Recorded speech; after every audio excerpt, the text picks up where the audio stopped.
Spiritual enlightenment is all a hoax. You've been thinking about that. Yeah. Awesome. Awesome. That's such a good one. I love it. Tell me more. Tell us more. Bender and I are curious.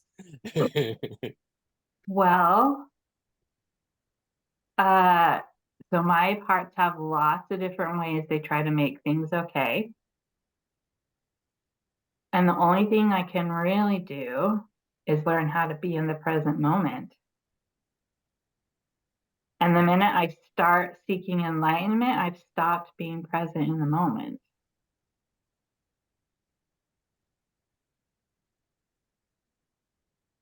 That's the, I feel like there are Wow. more layers my system is Mm.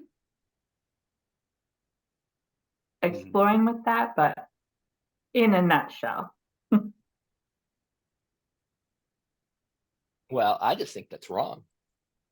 Okay.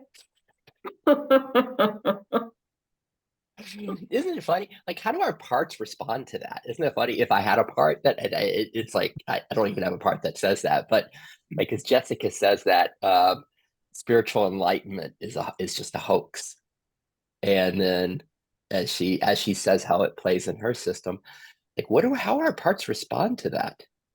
Do they like do we have parts that agree? It's like, wow, exactly. I couldn't say that better. Or parts that no, that is not what Rupert Spira says. That's not what Eckhart Tolle says. Like how do we respond to this? Or do we have a confusing part that comes up when we hear this from Jessica? Which is spiritual, that the sense of loses it. And as soon as I start seeking this, uh, as I start seeking it, sense of losing it, and it's just about being in the present. Does your seeker get confused with this or pissed off? Does a seeker like how do our spiritual seekers deal with this? When we say that this, well, maybe the spiritual seekers is a hoax. This what they're doing, what they're aspiring for, or that they're doing it wrong. Does something get upset in our systems? Does something say no? Does something resist that? Uh, this it looks like it might be the very intimate exploration today. Jessica, what happens with that? How does your spiritual seeker deal with that? And it's like, what are you talking about? I would say it's a relief for them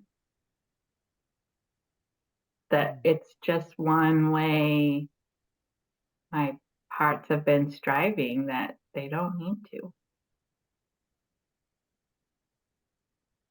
And so when your Yeah. system hears, it's just about being present. There's really Mhm. nothing that needs to be done, attained, achieved. There's relief here. And looking at Eli's system, I'm guessing he resonates with that as well. The relief. I mean, that I think in my system, there's a sense of um, that being present is is literally all I can do. That is all I can I like seeking as a way of not being present.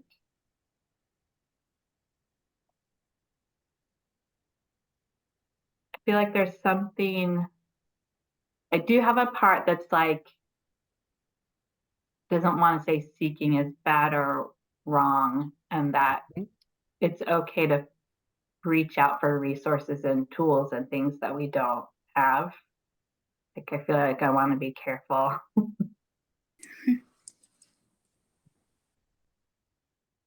Yeah. But How about the subtlety in that, in what Jessica's saying? She can find in this the sense that seeking can be a way of not being present, can take her away from presence. But wait a minute, the seeking is all about presence. That's what it's wanting. That's what it's wanting is this self, this beingness, this place of resting in the moment. It's seeking. the seeker part.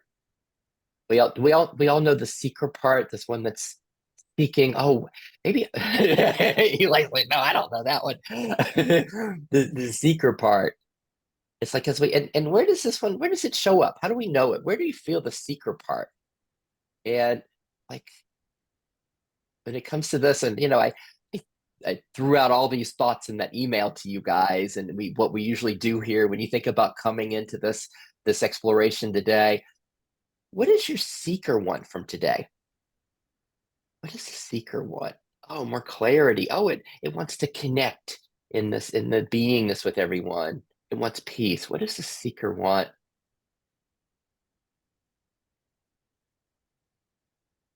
And then and then what Jessica's statement is, can we find that at the same time, the seeker might be moving us a little away from just this, what do they call it? The peace that passes understanding. This that's here now.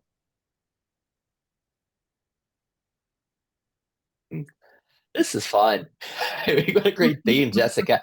And I'm curious to see what bubbles up for everybody else with this as we begin. And Jessica, anything else you'd like to add to that before we see what's coming up with people with that one? Just this, I think what's resonating in me is that the seeking is saying is another version of perfection is out there if I could just, if I could, perfection is out there. That's that's that's exactly that was exactly what I was thinking this morning. Sorry to jump in. What was it? How was it going? How was it going in you, Eli? Oh, it's funny because I had the exact same word. I'm sitting here looking at the journal. And it's like, oh, it's perfectionism. It's just, oh, if I could just that, and it's rooted in shoulds and like other people's expectations, obviously, of like you're supposed to be this, supposed to be that, and then when we talk about like what's it longing for, like it thinks then it can get the connection, the love, the support that it really wants.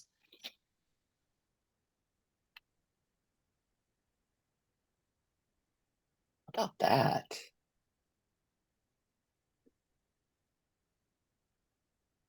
What our seekers, what our seeking part is really wanting? What is it really longing for? If it out there, if I could just, something could just change, something, if I could just, if it gets that, whatever that just is, what does it get? What is it that it's really wanting? What it's really longing for? Mm-hmm. Eli, you were saying the connection, love, support. Connection, love, support is what it really wants. And Jessica's using the word perfection. There's perfection Mm-hmm. just out there. Perfection. Another just another thought, if I could share it was that for myself it was like a reaction to sort of, or it can be a reaction to some sort of not receiving those things, or rejection, where it's like, oh, if I was only perfect then I would. And I'm seeing that it's like the child's attempt at control, and the only way it knows how is if I just construct this thing, then that must be it, right? And even if that's not true, and it's like, oh, is that really true? If I was just perfect, then they would have. And it's like, I didn't have any other better way to do it. Yes. What about that? What about what Eli just shared? It's a reaction to what wasn't received back then. If I had only been, then I could have gotten. How about this for all of us? This is sometimes the psychotherapist might call this like the attachment wounds, like what was missing, what we didn't receive. Does that, as you connect with your parts, right? Because I love how as we connect with our parts and we notice, wow, they're different ages, right? They're like different. We've got little parts, older parts, different ages. And as we connect with them, sometimes we notice that the different ones are missing different things, what they did not receive, like what they're longing for, what everything would be perfect if I could just, to use Jessica's word. But how does that differ with our parts? If it's between a 4-year-old, a 10-year-old, an 18-year-old? Well, if my mom would have just held me more, if there would have just been more unconditional love and nurturing, if my friends had just, if I had just achieved more, what had been more, found more okayness, social okayness? What is it that, if I could just, what is it that was not received for your parts?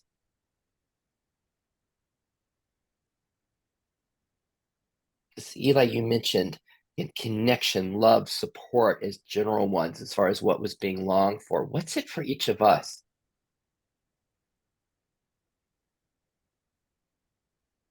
What do you find? And maybe even, and which parts are the loudest as we're playing right now? Which ones are the loudest? With Jessica's, we've been perfection. If I could have just, if I could have just, and then Eli's, what I didn't receive, the parts going back in time. What are the loudest ones with the sense of the want, with the longing? For each of us, what are the loudest ones? And let me, as you're being with that, maybe you can just hear them. Maybe you could, it's a beautiful question for your system.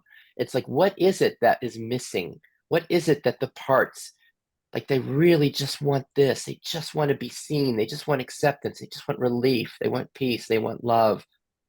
Like, what is it that they want? And as you ask, see if it could be like through a high school PA system where you're just asking everybody, all your parts in your system, what is it that you want? What is it that was missing? What is it that you didn't get? See if you can let that go out throughout the whole system. And I had this image of the high school with all the rooms, and they announce it. It goes to everybody, even the basement and the football field. Everybody hears it.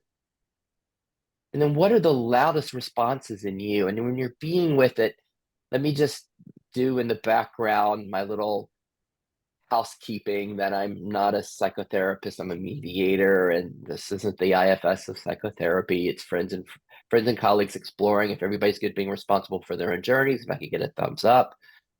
And then secondly, as always, I'm recording this, but it's only my image that would ever be shared, never yours. However, the audio that you share could be.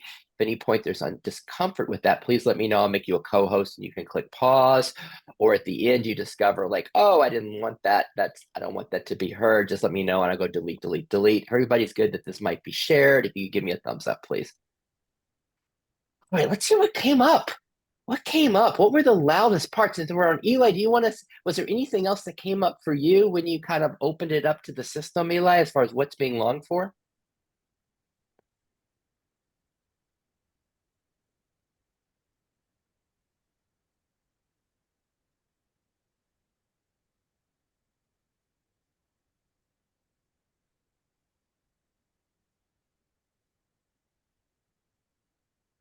I think that was it. I mean, it's just simply it was the seeking like the love and connection and feeling like if it could just have been, it's an element of self blame in the effort to try to control rather than saying they couldn't, which would make you helpless.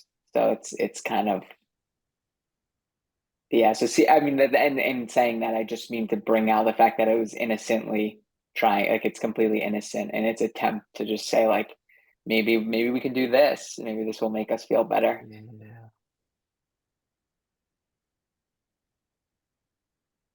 So this sense is still here for things in the past that really want it to have been different, or it should have been different. I want it to be different.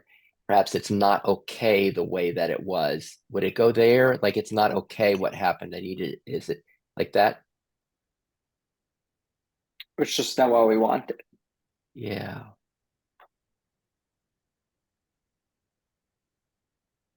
So just before, as we're going to go around and hear what's here for everybody with this, but it's such a gem what Eli's pointing to. As you hear him say, "This isn't what we wanted. I didn't want it. Why did it shouldn't have happened that way. This isn't what we wanted. This was way not perfect as far as what his parts did not get." When we hear that voice in him, that part, "This isn't what we wanted," can we all just notice what comes up? Is there compassion? Is there understanding? Is there just welcoming of that part? This isn't what we wanted. We include it just as it's almost as if it's a big, they're not really lines between our boxes, and it's just this big stage of all of our parts. And as we hear these parts of Eli, the ones that you can even feel them, the ones that isn't what we wanted, and this one that's kind of narrating for them, it's not what we wanted. We wanted something different. And in my system, it goes to a should, like it should have happened differently. It shouldn't have happened this way. Can we just include all of that? And then what's your version of it? It shouldn't have happened this way. I wanted it to be different. Where does that voice, how does that voice play in your system? And then the big question is, what meets that? When you hear the part that says, "I wanted it to be different," is that being met by another part saying, "Hey, well, let's go fix it. Let's go try to fix it. Let's go heal it," or agreeing with it? And is it also being met by self, by this welcoming of, "Oh, what a sweetness, this wanting it to be different." This in you that says, "I wanted it to be different. That's not okay. It's not okay what happened. It shouldn't have happened that way." What's that part in you being met by? Whew. Okay. Before we open it up, Eli, is there anything else bubbling?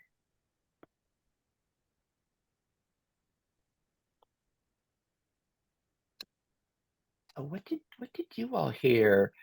Sarah and Vendor, what did you hear with what was being wanted in your system, or the sense of this shouldn't have happened? I wanted something different. Vendor. Yeah.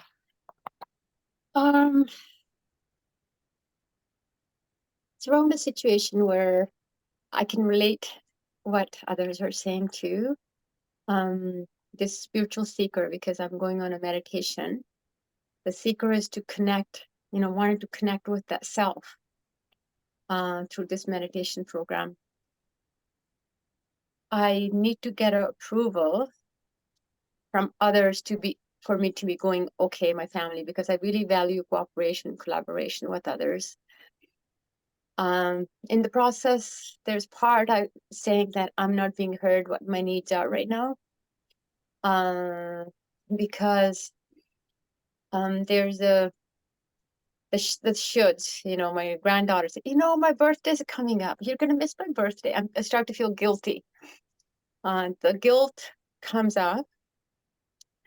My son goes, well, grandparents, I'm feeling for them. And I'm asking, what is your need that you don't want me to go? He was okay for me going in mid-November, which I was relieved. There was part that kind of was relieved to know that he's okay. And I said, let's not talk about grandpa. Let's just talk about because mom and dad, they're okay for me to go. Although there are some shoulds, you're going for too long. Let me just invite everyone in this, because this is, I don't want us to lose you, because there's Okay. so much here to include and to welcome. Like, really, if this was a big theater stage that we have here with the five of us, and it's just, we got all these parts that are coming on, and we're really seeing them and welcoming them as we hear Vinder share her inner world of what's happening. The sense of, yes, I can relate to the seeker that Jessica speaks of. Like this one, I have a seeker that wants to connect with self. As we notice that and welcome, see if that can be welcomed, if there's welcoming here, and notice what else might come up, because Vinder, there's she gives us this gift of, it just dives in. It's like, well, let me tell you what's going on here. We've got this and this and this and this and this. And notice what comes up in your system. Is all of that being welcomed? Is it just love and compassion and connectedness with it? Or are there parts that are like, oh, I can't follow that. This is too much. Just notice what comes up. And there's a reason for this. This is the gift we of each other to us. That as they share their systems, if we can truly, this is part of the practice, welcome and include and have the capacity to include all of that, then when our system is just like vendors, and it's like we all know this. It's like, I get this part and this part and this part. It's just, oh, wow, I've been practicing this game. I can just welcome all of that. Everything's welcomed here just the way it is. So Vinder had this, spoke of the seeker. He spoke of this part that really loves collaborating with family, the sense of connection with family, connection with others, a part that like finds nurture and care and support. It makes it easier if there's support from family. There was a sense of another part that's like, I'm not being heard. I'm not being seen. I'm not being heard. All this be welcomed. And then we had a part that was like, that was the sense of her shoulds. Well, I should be more responsive to others, more caring about their situations. I should hear their needs. And then there was a guilt in that. Like this isn't okay. Asking for this support, for this care, for this being seen. There's so much richness in that. Like, notice how your system is playing. Is it delicious? Is it like, wow, Vinder is here. Look at all of this we get to be with and welcome. And then what other parts come up? So my first question for you, Vinder, is for these aspects of you, you're not alone in it. You've got the four of us with you. There's this sense of this shared beingness, this shared self. And I'm wondering if your parts can feel that self is here, that there is a welcoming here. And what is the flavor of it? Maybe with the self that's here in you, or the sense of the connect, all of us here. How is self being experienced? Is it a sense of I'm being seen? Is it a sense of welcoming care? Or is it just presence? How is it experienced in you? And just before you answer, how about that for all of us, for each of us? How are we experiencing self right now? Maybe it just feels like it's entirely from your system, or it's the sense of this space that we're sharing. What's the flavor of it that you're experiencing? How are your parts experiencing this? What do you find, Vinder? Um, my eyes, I can feel the tears, but it's not like a tears of pain or anything. Just feel, there are people trusting me in what I'm doing is okay. I'm being trusted with my decisions. I can choose, I can choose to do what I need to do to connect to that self. I think this is self, like just feeling really grounded in my body, like I feel the embodiment of it. Can't seem to name it what it is. It's almost like there's a freedom in this because I'm being trusted that I'm not, what I'm doing is wrong. Um, Oh, what's it like to really sink into that? Can we all find this, what Vinder's describing? There's a sense of trust. There's a sense of this acceptance of what we're choosing to do, what our parts are choosing. There's a sense of, wow, it's okay what I'm doing. There's a sense of this acceptance, this trust. And we find that in our system, the sense of self as this acceptance, this trust, this okayness with what is. And what's it like for our parts to really sink into that and feel it? Do they relax? Like, wow, it's okay what I'm doing. There's a sense of acceptance. What's that like? Can your parts sink into that? I don't know what our images might be. Mine's often a hot tub. But what's your image of like if the parts sink in and really feel that acceptance that's here? Something relaxed. And even for these bodies of us, these images, these bodies that we see as we look on the screen or we feel as the five of us, what's that like if these bodies just sink into this? If we sink into this acceptance, this trust, bodies feel that too. And so maybe it's being held, accepted, welcomed. And for all of us, is there anything you have to do for this acceptance, for this trusting to be here? Or could it really be just the nature of what is here? Even before the seeker does its seeking, that here it is. What's this like for your parts, Vendor, for you to be held in this, to be welcomed in this? Just beautiful. Like it just feels so grounded and relaxed. And there's a statement saying, I trust myself to make these decisions. You know, there's a couple of decisions I'm just needing other people's okay. That's part of my Yeah, values, but I also I can trust myself, the self. yeah. So notice the difference in how the parts express when they're met with this welcoming, with this acceptance, with this okayness, with the trust. Do you notice that, I mean, what we call in IFS the burdens, any sense of charge, that it just kind of relaxes? And even, for moments, we might even get a taste of the part as the unburdened expression of it. When it's just the flow, the part is in the flow. For all of us, as we followed Vendor's facilitation and guidance with this, how that's playing.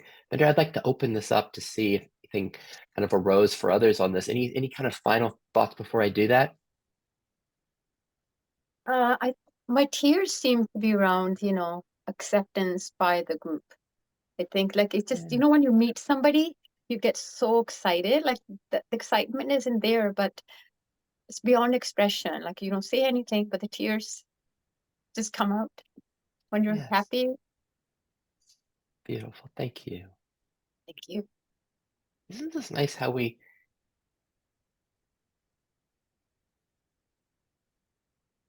can serve and support each other in this journey, in this finding of self? As Vendor said at the very beginning, there was something that was seeking self,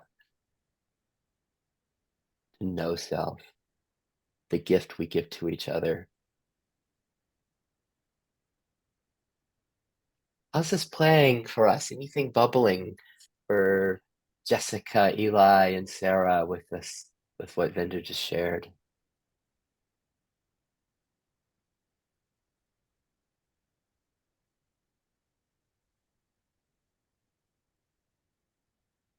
I'm sitting with this idea of trust because one of the stories in my system is that what happened is because there's something wrong with me, which, as I started out, the seeker like reinforces that story that what I need is out there to fix whatever's wrong with me now.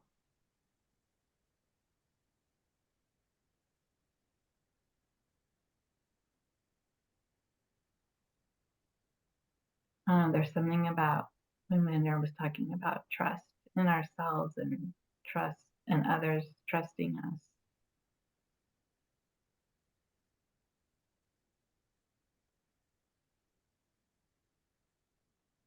It was very soothing.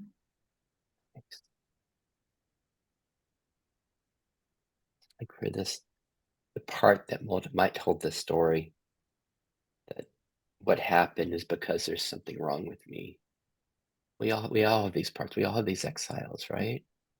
That hold these whole burdens, like these remnants of trauma, contractions. When as that gets to be met by this place of trust, welcoming of even that, like when your parts are trusted. Thanks, Jessica. Anything coming up for Sarah and Eli on this before we transition to our friend Sarah? Anything coming up?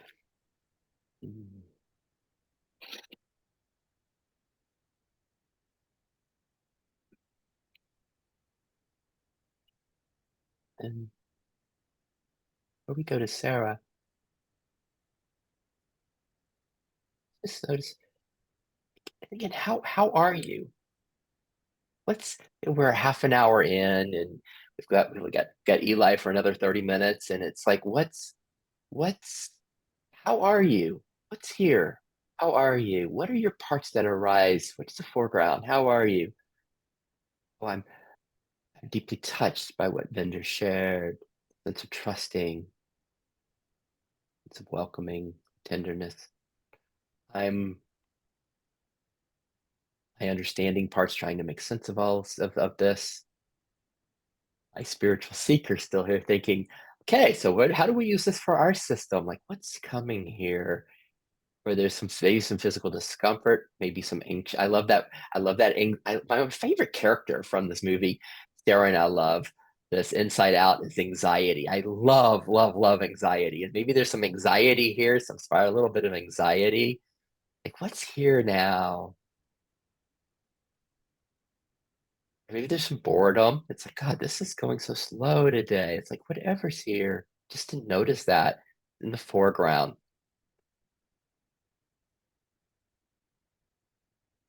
Hey, like, can we each see at least two or three parts, two or three expressions of life in us, precious expressions? Maybe there's a critic there. I should be doing it differently. I should have more of what Vendor was describing of, wow, this is beautiful. She had tears come. I haven't had any tears come. Where are my tears? And being touched.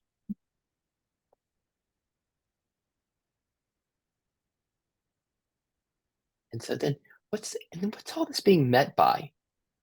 What's the background? Put self here. Eli shared some words of that his system was longing for: love, connection, support. What's the background that's here? Is it acceptance? Is it welcoming? Is it a stillness, a presence, an equanimity, an openness, a spaciousness? Or is it just an awareness, just a knowing, a clarity? What's that? What's that in you right now? What's here?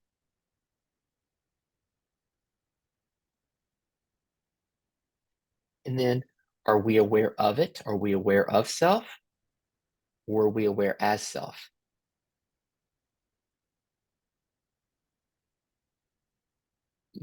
Jessica smiles. Aware of it? Are we as it? Or is this am I coming from this piece? Wait, is this what's here? And then can we be aware of this and the foreground and those parts again? And another question.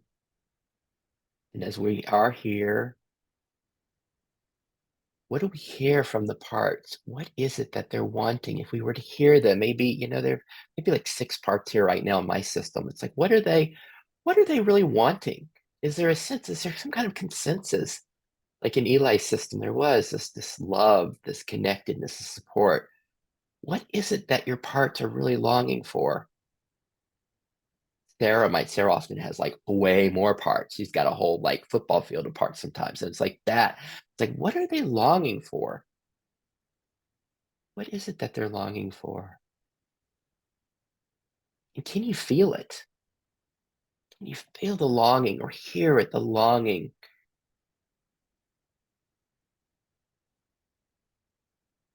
And then just to notice what's most like what's being longed for that's here now. It's most like what's being longed for that's here now.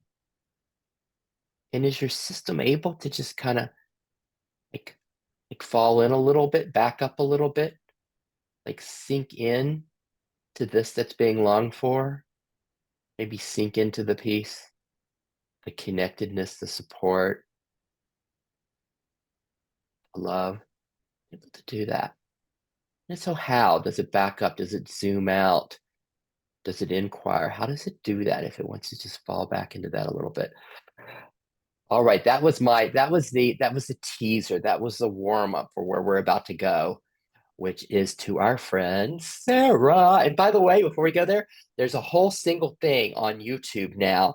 Sarah and I, we were in one of these groups, and she agreed to this that we did, and she was just, it was like she was channeling whoever her version of this awakened awareness of self-led liberal, whatever it is. She was just like channeling it. It was like, what, Sarah? And so there's like this 10-minute, and I don't think I told her yet that it's up on, it's there. So anybody who like wants more Sarah after this, you can find her. All right, Sarah, what's going on? Hi, Sid. Hi, everyone. Well, thank you. Today, what's coming up for me from the seeking parts, they were all normal day things. Like there was a playful part that wants to go play. There's a part that's hungry. There's one that's sleepy. Like there was normal day life things that they wanted to do. Then when Eli was sharing about seeking things, what should have been, then there was all of these sounds of things that my parts wanted in the past, and scenarios of things, how they are, and how my parts wish things were. So there was a regretful part that came up. Then there was sadness, and I just had to take care of some of the sadness and some grief, and just allow it to just come up.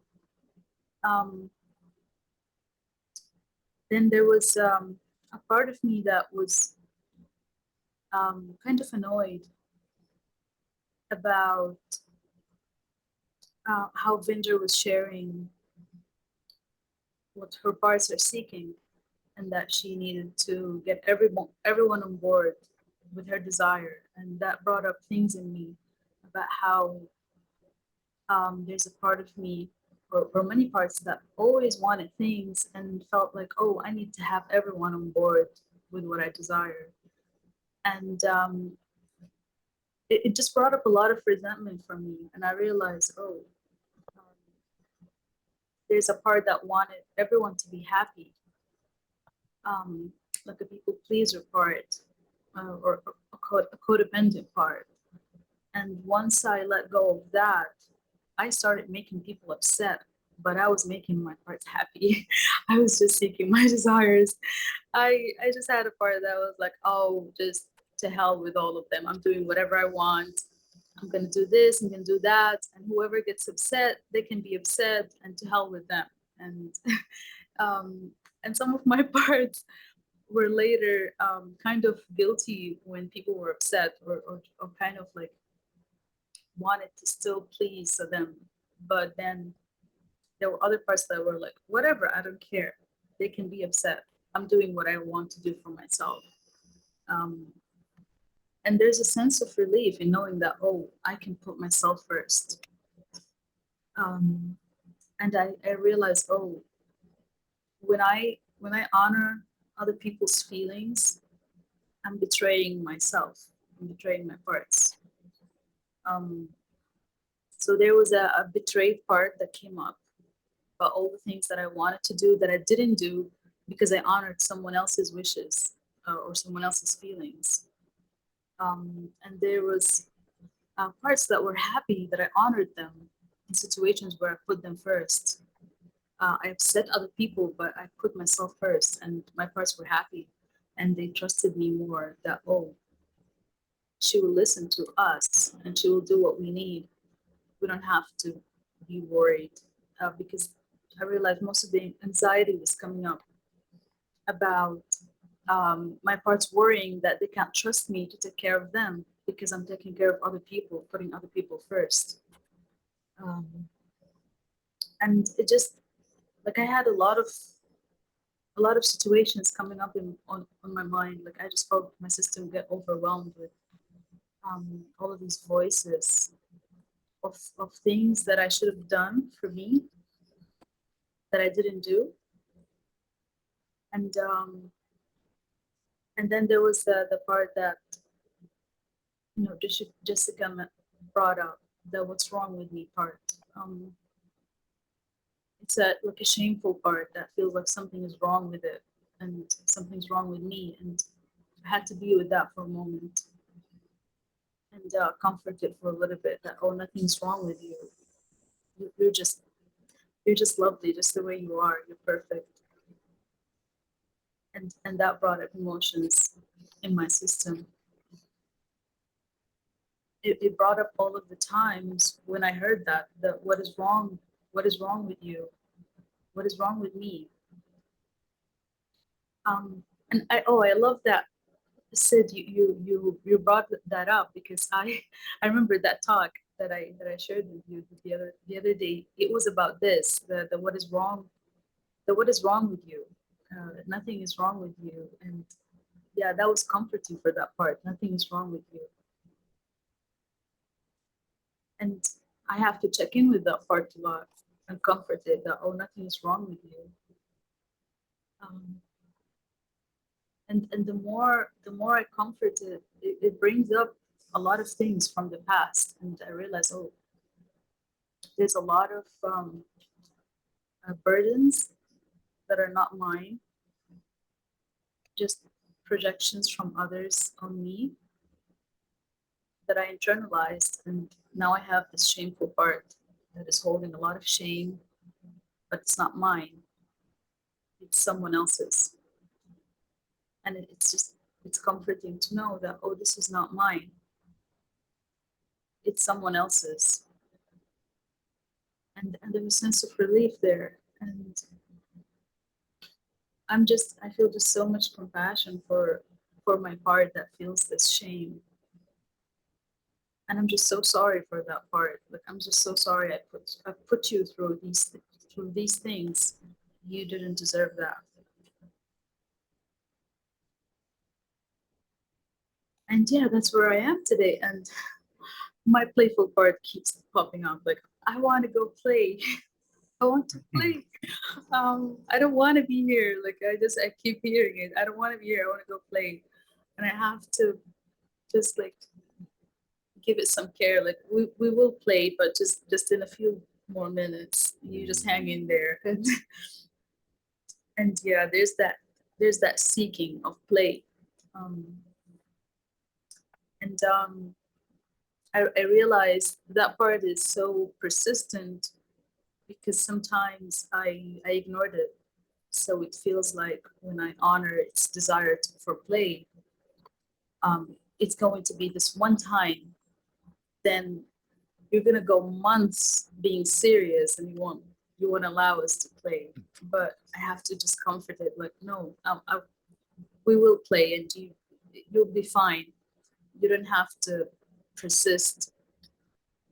And sometimes when I do play a lot, this part is not so persistent because it knows that, oh, it will have time to play. It doesn't have to grasp at the little time that I allow it to play. And it just brought up things from childhood.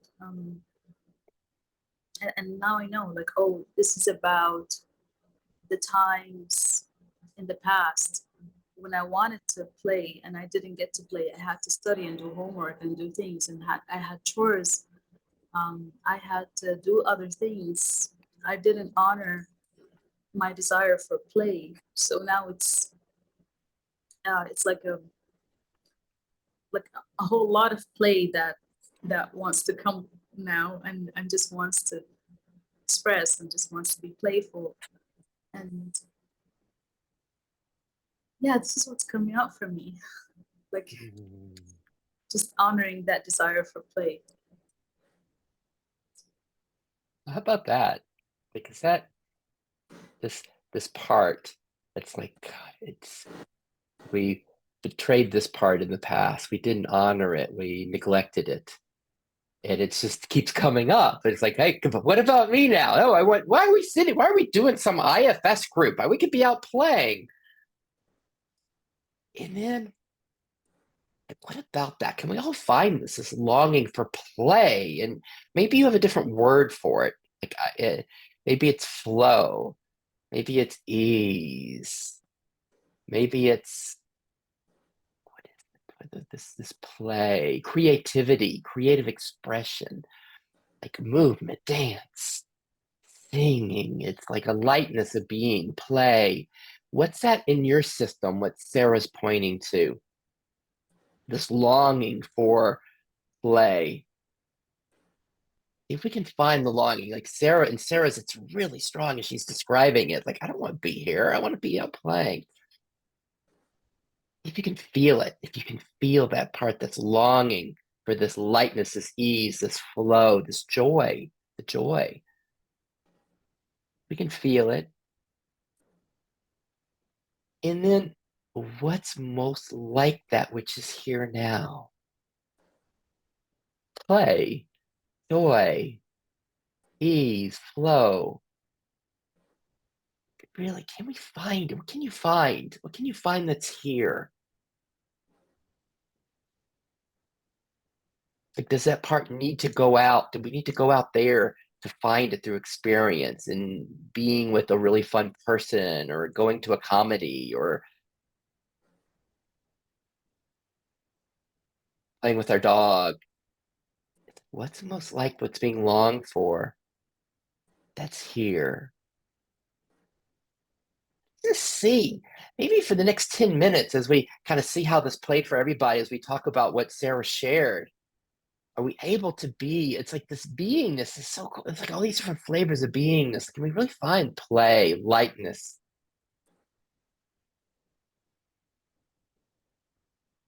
And how do you do that? How do you, even that invitation, what's most like play, lightness, ease, flow, joy that's here now? How does your system, what responds? Is there a part that's like, oh, I can help find this? Or I don't know how to do that. Like, what comes? Or does it just, and then what do you taste that's most like it? And then from there, can you find, like Sarah, the sense of from the past, that there were times that we just, no, we need to be serious. Like for Sarah, she used the word serious. We need to be serious.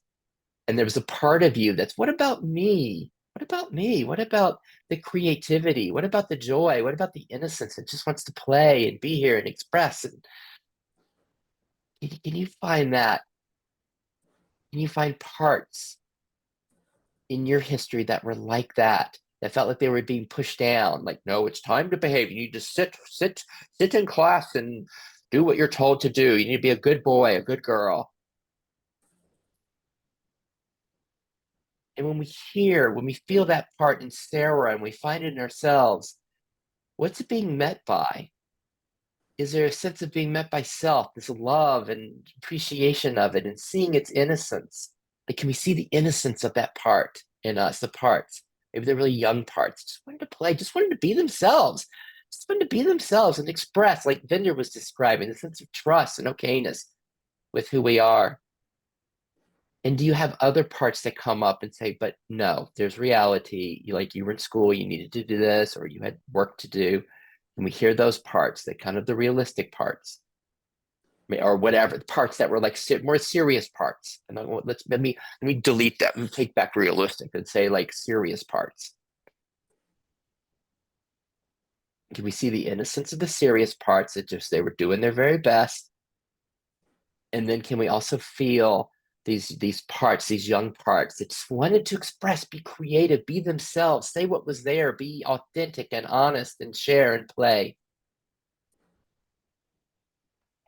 let's just see what's coming up let's see what's coming up for everybody with that one. But Sarah, anything else you'd like to add on that? I mean, you brought up so much stuff, but I just wanted the play. We don't want to miss the play. Anything else with the play, Sarah? Thank you so much, Sid. I had parts that were so happy and lit up when you said flow and creativity and like other expressions, other flavors of play.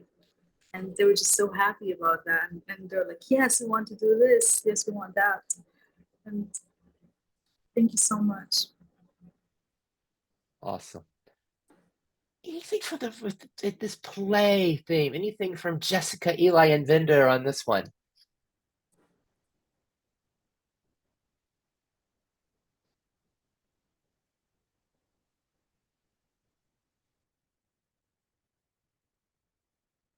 Yeah, Vinder.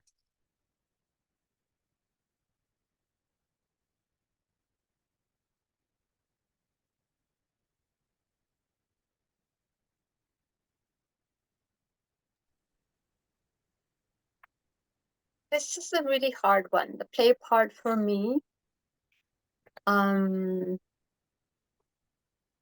is I'm working on it. It doesn't come that often. When it does, there's a whole bunch of voices that this needs to be done. Even going on a meditation, voices already kicking in, having to take care of my elderly parents and all those. So we wanted to go for a movie, and that last week. I think this is IFS contribution. And the first time said, yeah, we'll go for it. And even my sister joined in it, and I didn't even tell my parents that we're going for a movie.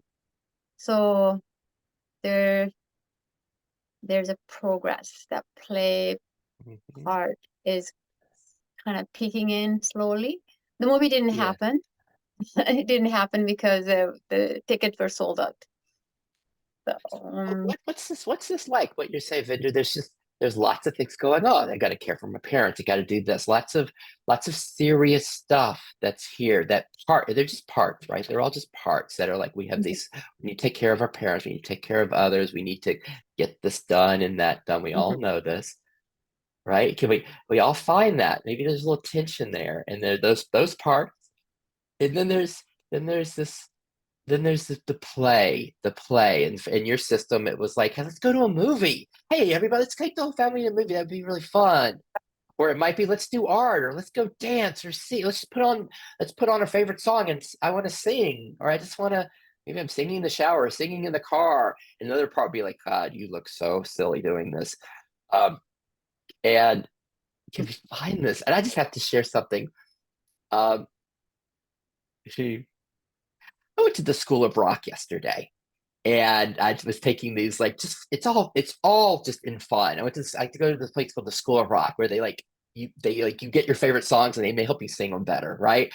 And so I came home and it was an Elvis song, and it was so fun. I was singing it, and like my dad was there, and I'm like, "Hey, Dad, I got something to sing for you," and I'm singing it and I'm doing it, and like halfway through, he in a playful way doing this, and it's all playful, but it was like I just noticed. I notice my parts that are like the serious parts that come in. Like I said, you're 57. You're not supposed to be like just breaking out into song. And it was so interesting watching all the parts that came in, and if that had been 30 years ago, it would have kind of crushed the system. Like this part would have been like, oh my God, I was so like excited to sing and play. I wanted to include my dad in it. But it was just that didn't really happen. It didn't have but it was like our parts. Anything else, Vinder?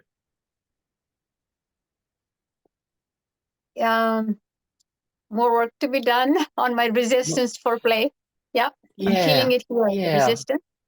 So the resistance, so just that, but just the awareness for all of us, like it's just the awareness of the parts that come up, the resistance. They're just parts that are doing their very best to serve us, right? Even the one that says, "It might Sid, you should be like working on videos or working on your book rather than like going and paying money for voice lessons just because there's no purpose for it. It's just for fun, right? And it's just the parts that show up as we become aware of these. And so Eli and Jessica, how's this playing for you? And Eli, we only got you for 5 more minutes. You got anything on this or anything else you want to share with us? No, thank you all for sharing. I like the conversation and play, and good for you for going to singing lessons. That's so fun.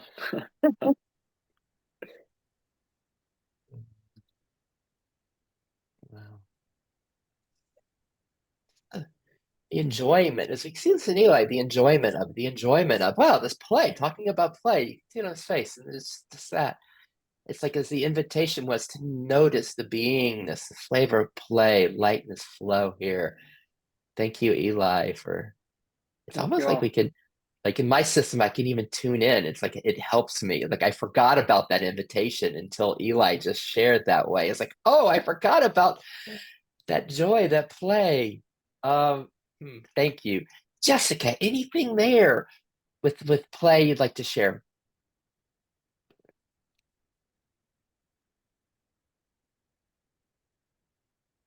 I'm very good at play. My sisters-in-law and I were planning some things for all the nieces and nephews. And one of them said, I think the theme should be fun. And I was like, I can plan fun, but I can't do fun.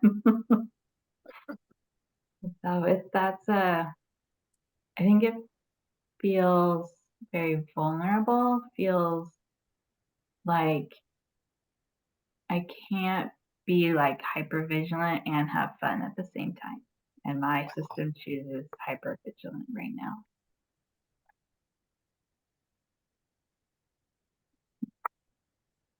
Wow.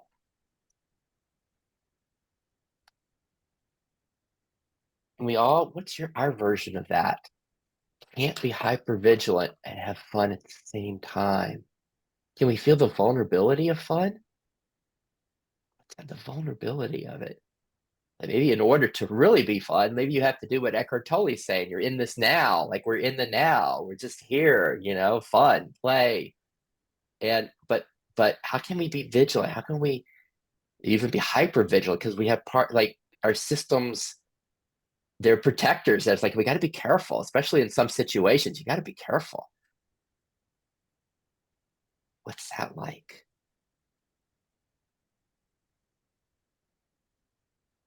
And I'm curious, Jessica, just we don't need to go deeper into this, but it's like, what other parts come up when you say that? Like, I can't be hyper vigilant. I don't think I can be hyper vigilant and have fun at the same time. Do we have like other parts, like a critic? No, you should be able to have fun, and the fun part of you, like, oh, this isn't fair. I want to be in that play and joy that we were just seeing in Eli and that Sarah's speaking of. It's not fair. I want more of that. And what? And just can we just be aware of the parts that come up for all of us at that line? I can't be hyper vigilant and have fun at the same time. What parts are evoked in us? And can we be aware of all of those? And are we blending with some of them? Like I should be able to do something different.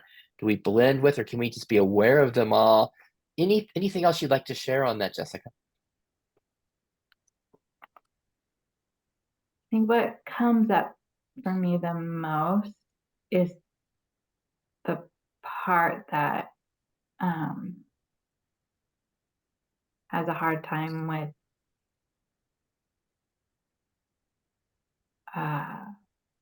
relationships and feeling like I'm not fun and that I'm the heavy one.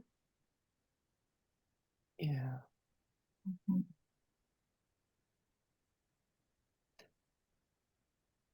We can all find that. Hey, I'm being heavy. You should be more fun. You can find that part. And then here's the irony, right?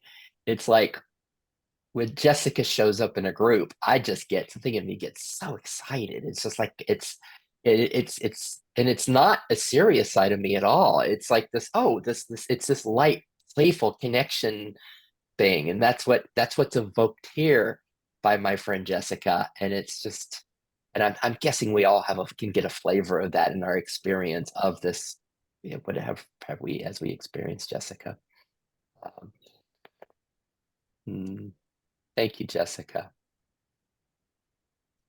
Well, we had some other things that Sarah brought up that were just, it's like, hey, want to know what IFS is? Just listen to that 10-minute sharing from Sarah. She's just like, whoa, it was like all these pieces of it. It was so incredible. And I love where she went with vendors line of needing to get everyone on board. How about that? Our system related to that, and how there was a sense of parts being betrayed, that she's not paying attention to our needs. She's focusing on all of them. What about us? So how does that play in your system? The like need to get everyone on board, the like connecting with others, and how your parts respond. Yes, Sarah. Yeah, it's very interesting what Jessica shared about, oh, I can't be hyper vigilant and fun. And I realized that, oh, that's true for me. Like yes, I can plan fun, maybe for little ones, but if there's other people there that bring out the hyper Oh, visual. it's just what? Wait a minute, Sarah. Let's all say Sorry goodbye to to jump. Eli. Sorry to jump. Thank you all. Bye. Thanks for being here. See you soon. Yeah, like if there's others or situations that bring out the hypervigilance, it's hard to have fun. And yes, like I did resonate to that a lot.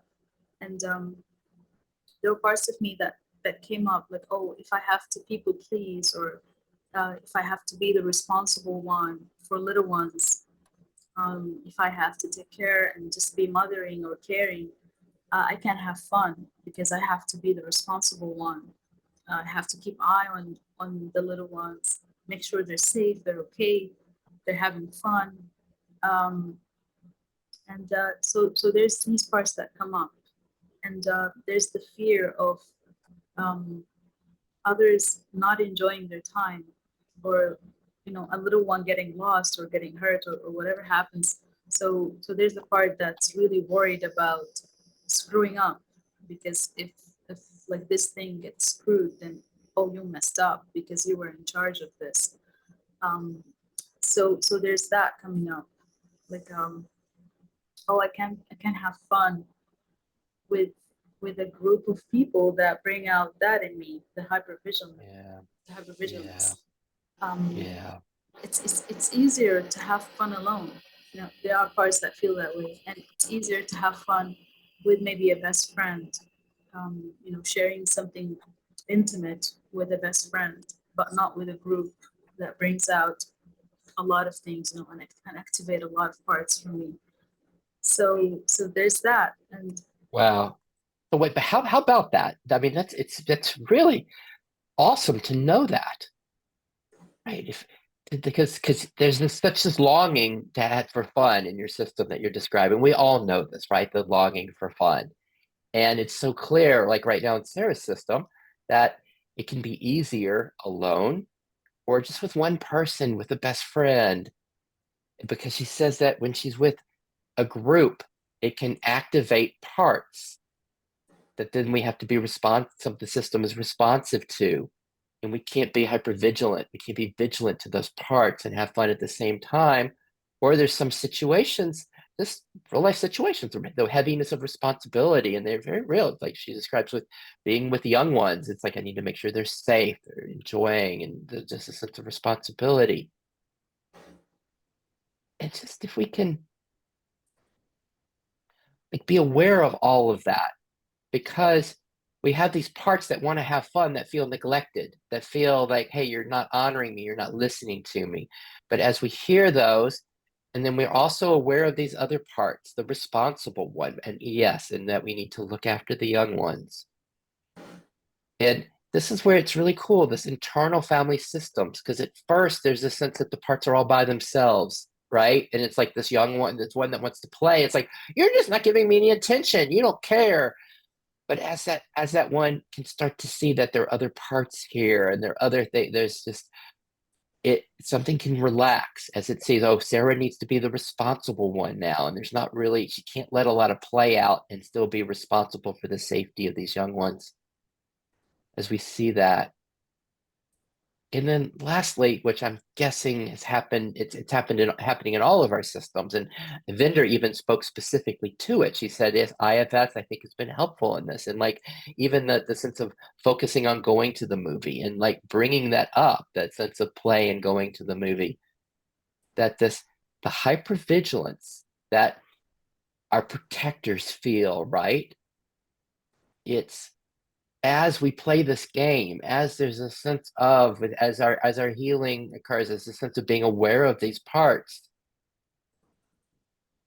something can, maybe things change, or even just the awareness, even the ability to have to be able to be vigilant and also have fun at a little bit of fun at the same time, as we're not as blended with the vigilant part, and we can be aware of the vigilant part and the fun one. There's room for the fun one as well. All of that just opens in time. I just want to share that, like Dick Schwartz says, always be the hope merchant. Like this is, and we can see this in each other's systems as they open. This isn't just me saying this. It's like we can see it opening. Um, nice. So we had some other themes here. First, again, there was that one that we were talking about, the need to get everyone on board. And then, Sarah's speaking of like focusing out there, and then this vigilance that comes. And then Sarah's it was very interesting where her system went with that, right? Then she went back and forth to extremes. It was like, well, to hell with all of them, to hell with them. I need freedom. It's like this part that was yearning for play, for expression. It's like, it just had to be like, to hell with them. And then it went the other way, the other extreme side. Wait a minute. That feels cold. I shouldn't do that. This is bad. And it was just, to listen to that, that's just the polarity, right, of trying to open space for play. And just we all know this, and how this plays in each of us.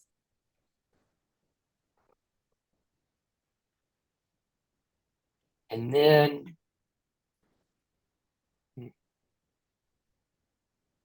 just to again, Sarah highlighted that the part, there's what's wrong with me, there's something wrong with me.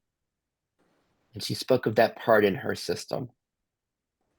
And like, what's all of our versions of that?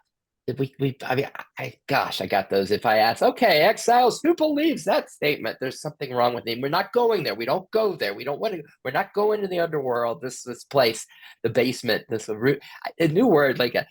It came up the other day. Jack said it was so sweet. It was like in Rumi's guest house. It was like there was a basement in Rumi's guest house where our exiles were. It's like we're not going down the stairs into the basement, but we can. But if you like yell down there, hey, who believes that there's something wrong with you in these exiles? And it's like, raise your hand. It's like so many of these parts that believe this, right? Me. And then Sarah's, so this is the sweetest thing, hearing Sarah's response to it. It was almost like from self, right? From self knows there's an absence of wrongness. There's an absence of lack in self. Self, just all it sees is that there's nothing wrong. All it sees is this beauty and innocence. And as Sarah was describing, like meeting those parts and welcoming those parts with that. And let me just hit one more thing from Sarah, and then we'll just open this all back up again.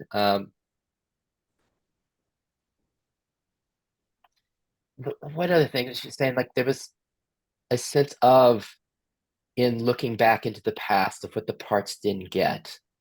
There was a sense of sadness, grief, regretfulness that she found, and just in hearing the longing of the parts, and just in what Jessica did, started us with early perfection. If we just could have, and then Sarah just letting her system feel that, letting it be felt and hearing the parts that were like, yes, exactly, we just could have, and then the sadness, the grief, the regretfulness. All right, we've got like 20 minutes left. Where we go, where we want to go. It's just like, it's such a smorgasbord of wonderfulness. Did you want to turn to share? Oh my.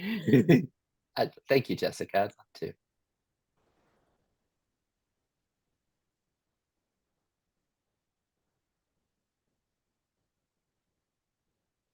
like, what's really here? There's so much wow before. I mean, I'll share something that's happening in my world with all of this, but right now there's such a wow for all that's comes up. I guess I keep, my notes when I go back over what we shared, and then I go back over them afterwards and like what everybody said, what I wrote down. But it's like there's so many wows that we've been talking about.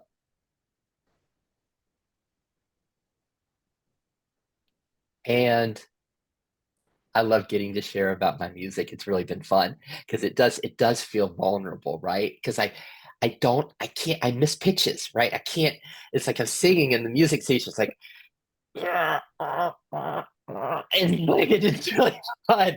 But it's fun to like learn it and open up because I love singing. And then when I get excited, I was with this woman friend of mine, and I'm like singing, and I can like look at her face, and I get it that it's not so enjoyable for her to hear me. And then the parts come up, the parts, and that's been.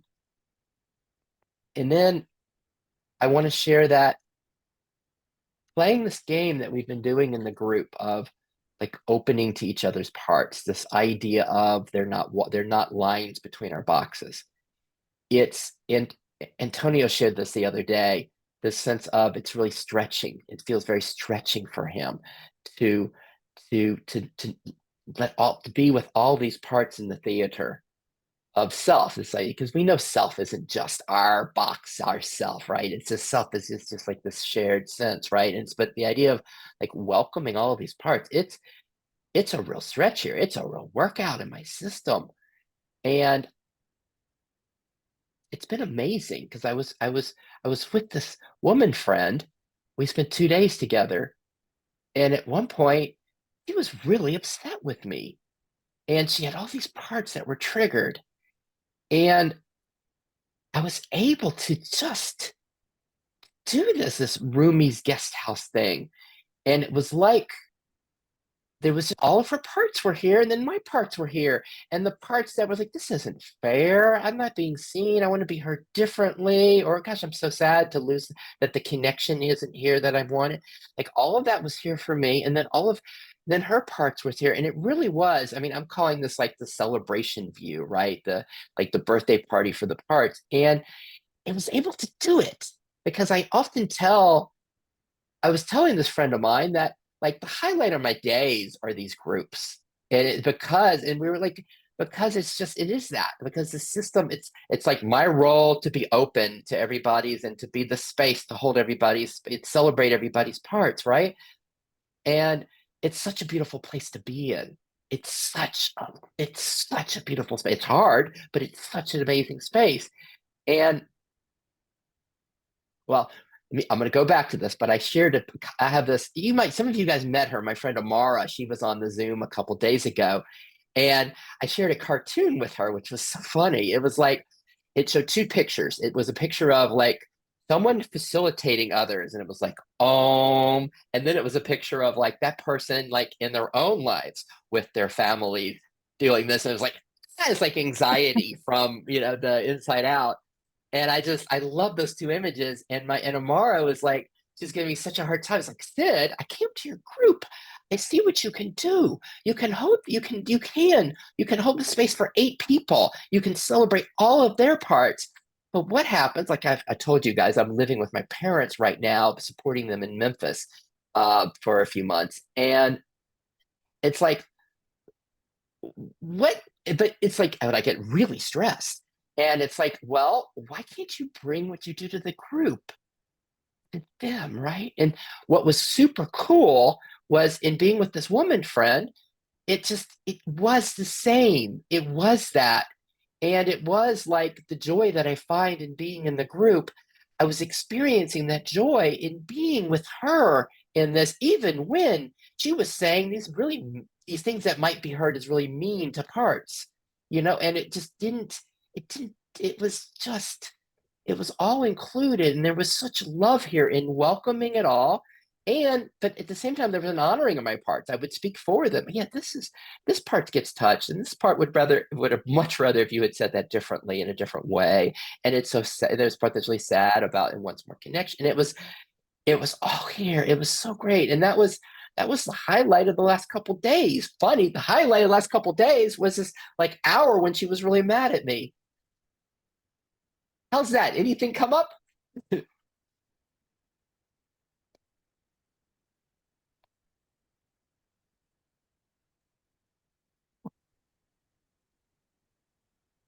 I had so many thoughts coming up as you were speaking. I feel like there's this thread that has kind of gone through this morning that like everyone has touched on about trust, and do our parts trust us to care for them? And if our parts trust us to care for them, we can be more open to the parts of others and hold space for more of it.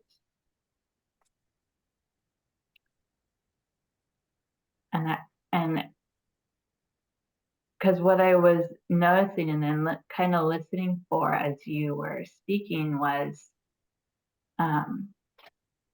when you come here and hold space for us. But we all need our parts held too. And you don't always get that here. And in life, in the people who we're doing life with, not in this, agreed upon setting, there needs to be space to hold both of our parts, which it sounds like you were able to do, like your parts felt held and you could hold his, and your parts didn't get left out. I think that's part of what ultimately, right? But for me, I keep saying we're playing the game of being with all. Can we all be with Jessica's parts? Can we all welcome Vinder's parts? And part of it is for me, and you've heard me say this a dozen times, that for my system, it feels easier sometimes to be with Vinder's parts than to, really be with all those than to be fully with all of these. But as we keep practicing with each other, I think ultimately, right, it goes back to what you said. It's about our parts, right? If they feel held, heard, welcomed, then we like, wait a minute, I have more capacity now. I can include the woman friend who's saying really harsh things that seem really harsh. I can include that because my parts don't feel like they're being left alone. Like, what about me? Or being betrayed. They're being included and heard and spoken for. Like that, Jessica? Yeah. I mean, I don't know, how do you feel about that? Like my system was like, of course, if my parts feel cared for, of course I can open to other people. Because my parts are not worried anymore. I'm not closed off. I'm not trying to protect.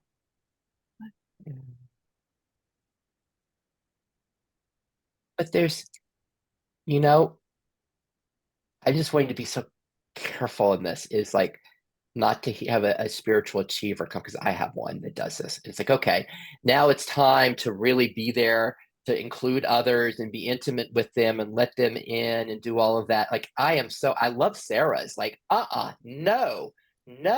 It's like I need to be with what's here, and like the honor my parts, to listen and celebrate those first. And it's almost like, it's like if you're really sorry, like I know this, like if I'm really hungry, I'm just like, I what it, and then it's like someone else is hungry next. It's like I'm so, but then once something is kind of it's not so like really hungry anymore, then it's like, oh, now there's plenty to share with everybody else. But if it's like you're really hungry, I just love the honoring of what's happening inside. If I keep betraying my parts for someone else's, my parts will not trust me. Right. And then what's that like, right? And then Mm, yeah, vendor. that really hit home for me, what Jessica just said, if I'm betraying my parts, whether parts for having some financial security or anything, because I always kind of burn myself out in many ways, emotional support, financial support. I'm working toward honoring those parts. Right now, my yard needs some work, and I'm thinking, oh God, it's costing so much money. But I can lend somebody that amount because they're really, really hard Mhm. ship. Isn't it great how our parts won't let us forget them? They won't let us just neglect them, right? They'll just be like, and then we like feel the weight, we feel the stress, the anxiety, the tension, the pains in our body. They won't let us. They keep bringing us back to them. Mm-hmm. About that for all of I've us. been, What about that for all of us? Just the way the parts mhm, do that. Because we can want to, there's the spiritual bypass where we can want to override them. We can be like, no, the spiritual chamber, we got to do this, right? I got to go to work, I got to do this. But then we can even take medicine, we can take the Tylenol, we can take other ways to anesthetize our system to them. But then they keep finding ways to poke through. And then finally we're like, okay, and this is why IFS, I just love IFS because I love how Dick Schwartz says it's like the inner bodhisattva path, which is just a sense of welcoming all of our parts home before we go anywhere else. It's like we start there.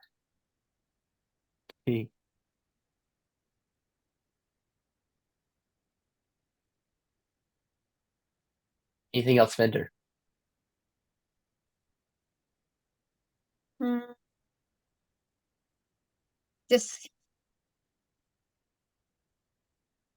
to me, this is a play. My parts are coming up, and I want to be able to acknowledge and be there for those parts, whether they're feeling vulnerable or happy or self-serving. Sometimes feels like Yes. they're self-serving, and I need Yeah. to be there and have that Yes. theory. I mean, I love the word play. Like, one place it can be the play, the theater, the parts, and the other it can be just play. Because that's where some of our friends, and I think Dick Schwartz kind of lives here these days, where it becomes, and in India they call it the joy of life, the dance of Leela. It's all this play as we see. It's like self being is moving, and then it so honors where it's Sarah's part, that this one that longs for play. It can all be that, and it can be, and where it becomes an interesting edge seems to be like what Sarah pointed to, like the seriousness. There's things that are, and this is an edge that I'm working on very much so, the sense of responsibility, right? It's like, can there be, what is holding responsibility, the parts that carry responsibility, right? What does that look like as an unburdened part? What does that look like as a lightness of being with responsibility? Where it's not neglecting it. It's the same caring, it's the same action and caring for it, taking care of the responsibility. But and it's because I love when vendors speak of the play of it all. There's such a yearning in the system to move more and more towards the lightness of being for all of this, for our parts. Sarah, what are you doing with all of this?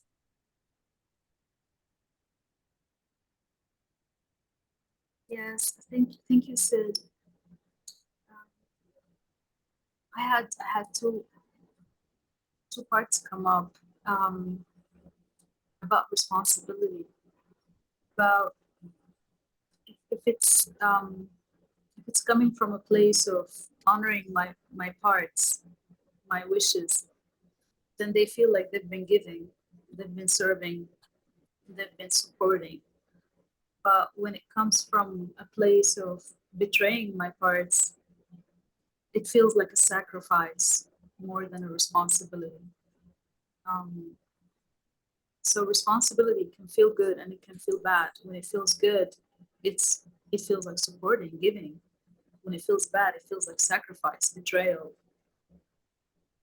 Hey, isn't that awesome? It's again where the parts won't let us neglect them because it comes up and it's like, wow, something feels off here. It feels like sacrifice. It feels like betrayal. Something feels off. And like we don't want to, you don't want to just be like, okay, but no, I've got to do this. We want to see, like, can that be fully included? Can that voice, when that comes up, can we fully welcome and include that?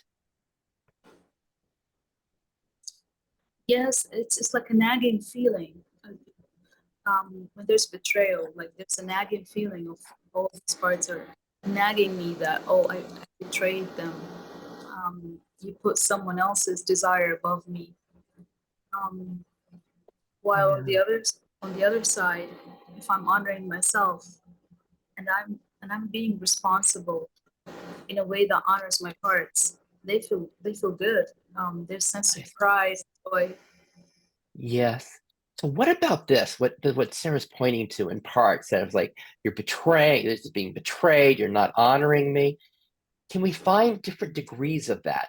Like when we push the part, when a part has really been exiled and pushed down, and at the first, when it starts to be like maybe noticed or allowed to be seen for the first time, can we see how often they'll come up and they'll be really angry? Like, where have you been? You neglected me, and all this is bad. And like, I don't care about the other people. Like at first, there's all this energy and charge with it. But then as they become more and more welcomed, the sense of betrayal, it becomes more subtle, right? And it still has that voice because it's still, but it's not as strong. And we can notice that with different parts that have been neglected, that there's a different degree of voice, a different tone of voice. And it's just the fascination with that. And just as we listen to that and listen to and become interested in that, it's such a beautiful gift to our system. Like, wow, what I'm really interested in is, wow, the tone of the voice of the parts, how loud they are, the ones that have felt neglected and betrayed. It's like, whoa, talk about like welcoming and including them. Oh no, we only got 4 minutes left. More words, Sarah, then we'll go around real quick. Thank you, Sid. It's been really great today. Wow. Vendor, any kind of final thoughts? Feeling grateful for this work. Thank you, all the people in the group. Thank you, Sid. It means a lot to me. Yeah. Jessica, what's here? What's here for you as we have 3 minutes left in closing? Anything you'd like to share? Tara earlier talked about shame and carrying what's not mine. And I'm sort of sitting with the connection between that and being responsible. So taking responsibility, like the shame, the shame that's connected to being responsible for what was not mine. Oh. Carrying what's not mine. It's a responsibility. Wow, feel responsible for carrying. This has nothing to do with me. Where did this come from? Where did this belief or this sense of obligation come from? Men should be this way, women should be this way, I should, parents should be this way, whatever they are. And the shame that comes if we're not, perhaps not doing it as well as we're told we should be. But where did that come from? That's not mine. Just seeing it, being aware of it. It's that discernment, right? It's similar to the discernment of parts where there's such freedom. Once we can recognize it as a part, there's freedom in this that's aware of it. Same thing with these legacy burdens, these cultural burdens. as we recognize, wait a minute, to use Sarah's word, that's not mine. Like that can be like, do we even have to unburden sometimes? We even have to go have all that stuff happen if we just recognize, hey, that's not mine. You know, we got a backpack, we got all these things in our backpack that we think we had to carry. It's like, wait a minute, what's that doing in here? I didn't put that in here. I get to take that out. That's not it. That's not mine. And suddenly the backpack becomes lighter. Gosh. And just as we close, isn't it cool that it kind of all started from, what was that, Jessica's first statement about this spirituality, this kind of achieving something. It's kind of a hoax where we were going with this awareness awakening with the spiritual secrecy. It just kind of, you just went there and then just opened this whole, like it just opened this all the whole thing up with all of us. And I hope your parts felt celebrated today. I hope they felt welcomed and cared for and seen, because there's a sense that things just as we get to notice what happens organically as our parts, as our parts get seen, they get relaxed, they are welcomed. And then as we get to know self more and just how this all happens organically. And just lastly, I loved Sarah. I like that to like this motto, the play thing that Sarah said. Like it's really just play that we're coming together. It's like, what happens if you go learn a sport and you're trying to be really serious? It doesn't work. You can't learn it if you're being really serious.